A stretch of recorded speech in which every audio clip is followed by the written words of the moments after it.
Since fleeing a military crackdown in Myanmar 3.5 years ago, hundreds of thousands of Rohingya refugees have been living in the world's largest refugee camp in Cox's Bazar.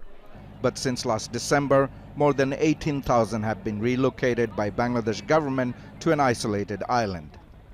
Hasina Begum, a widow with 5 children, is among them and afraid. The monsoon season is almost here. I was worried when there was heavy wind and rain this morning. I'm alone with my children.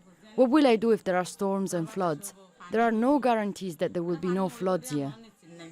Rights group, aid agencies and many refugees say the island is made of silt and didn't exist a couple of decades ago.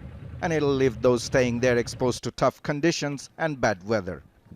Bangladesh is struggling to find a long-term solution for more than 1 million Rohingya refugees. Since last December, the country has started relocating many of them to a coastal island in the Bay of Bengal because of what it cites as congestion and security issues in the world's largest refugee camp in Cox's Bazar. The government said the island has all the facilities that are needed and can withstand storms and high seas. But that's disputed by many who have arrived there.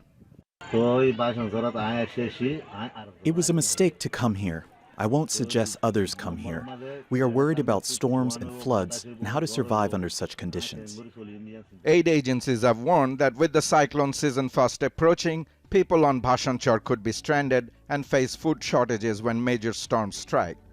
The International Red Cross says there are too many uncertainties. It is too early to speak with any confidence about what life will be like in the months or even the years ahead. There are schools and hospitals, but services are absolutely minimal at the moment.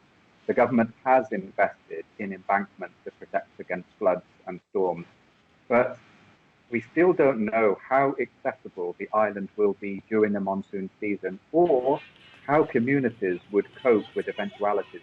Many on the island say they're disappointed. The rations provided to us here are just not enough to survive on. We hope that we would have an easy and comfortable life here than in a camp, but the conditions are the same. If I hear someone is coming to BHASHAN CHAR, I will tell them not to come here. For the Rohingya who fled Myanmar, life remains insecure. Their homeland is now ruled by the military junta they fled, and they face an increasingly precarious existence in the land they have sought refuge. Tanvir Chaudhary, Al Jazeera, Bangladesh.